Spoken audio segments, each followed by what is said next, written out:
ሰባ ቤተ ልሳነ ግዕዝ እፎ ጸናይክሙ እንዴት ቆያችሁልን እንደማለት ያክል ነው። የሱታፌ መርሃ ግብራችን ጀምሯል። በዛሬው የልሳነ ግዕዝ የሱታፌ መርሃ ግብራችን ቁጥሮቻችንን እንጠይቃለን።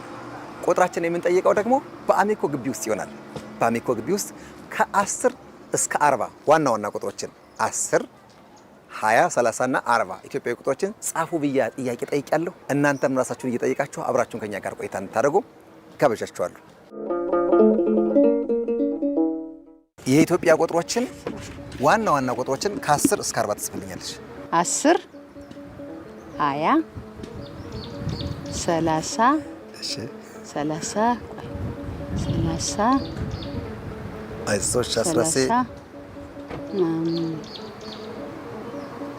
ይሆን 40 40 40 40 አንድ ብቻ ቁጥር ነው የቀረሽ 40 40 40 ደግሞ ያው በፊደሎች የተወከሉ ቁጥሮች አሉ ታውቂያለሽ። 40 ሲንዶ ፊደል ከፊደል የተወከሉ ውስጥ አንዱ ነው እሱ። የታባቱ ምን ናቸው እነሱ ንገረኝ እስኪ። 10 20 30 40 40 እነዚህ አሁን ይሄ ሮማን ቁጥር ነው ወይስ ኢትዮጵያዊ ቁጥር ነው? እቺኛ ሮማን አስመስልኳት ይመስለኛል። እቺ ኢትዮጵያዊ ናት፣ እቺም ኢትዮጵያዊ ናት፣ እቺም ኢትዮጵያዊ ናት። እቺ ሮማን ትመስላለች።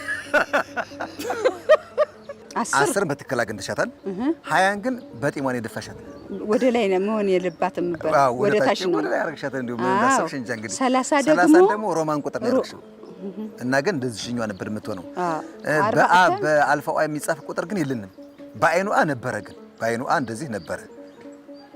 በዚህ 4 ቁጥር አለ 40 ሲሆን እና እንደዚህ ነበር የሚጻፈው። አንቺ ጻፍሽው። የአብነት ትምህርት ቤት ስላልተማርኩ ነው እንደዛ ይሄን የሰጠው። እና ስለዚህ አሁን ምን እናደርግ ይችላል ትያለሽ? የራሳችን ሀብት ፊደል፣ የራሳችን ቁጥር ቋንቋን ለማወቅ በቃ መማር አለብን ብዬ ነው የማስበው። ኢትዮጵያዊ ቁጥሮችን ከ10 እስከ 40 ነበር ጽፏል። ዋው 10 ጎበዝ። 20 ጠፍቶብኛል፣ ግን ልሞክር እስኪ። ፋቴሙት ሞክረሻል። 40 በደንብ አጨጭብላት። ከዚህ በላይ እንደምታውቂ አረጋግጫለሁ። አሁን እስኪ ይፈተሽ። 10ን 20 30 እስከ 40 ያልኳት ጽፈዋለች በትክክል እና ቢያንስ በሞራል አደግፈት በእናትሽ።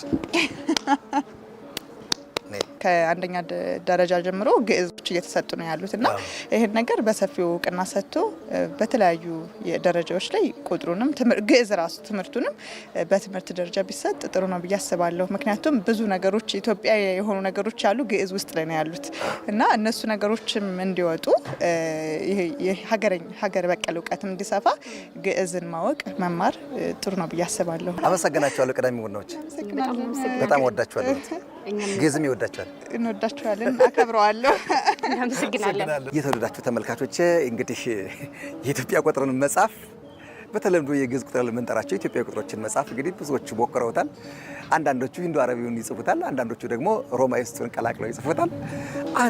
አንዷ የቀዳሚ ቡና አዘጋጃችን ግን በደንብ ጽፈዋለች በነገራችን ላይና በጣም ቀላል ነው ከተለማመድ ነው። በመሰረቱ ተሞክሯል።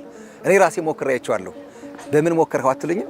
ሰዎችን ሳስተምር ከ5 ደቂቃ እስከ 10 ደቂቃ አልፈጀባቸውም። የኢትዮጵያ ቁጥሮችን የግዕዝ ቁጥሮችን ለማወቅ ማለት ነው። 10ን አንድ ሰረዝ ከላይና ከታች ማድረግ ነው። 20ን እንደ ለቁጥር አድርጎ መጻፍ ነው። 30ን ደግሞ ዝግዛግ መሰል ቁጥር ስለሆነች እሷን መጻፍ ነው። 40 ደግሞ በፊደላችን የተወከለ ሳ ቁጥር አድርጎ መጠቀም ነውና እንዲያርጋችሁ መጻፍ ትችላላችሁ።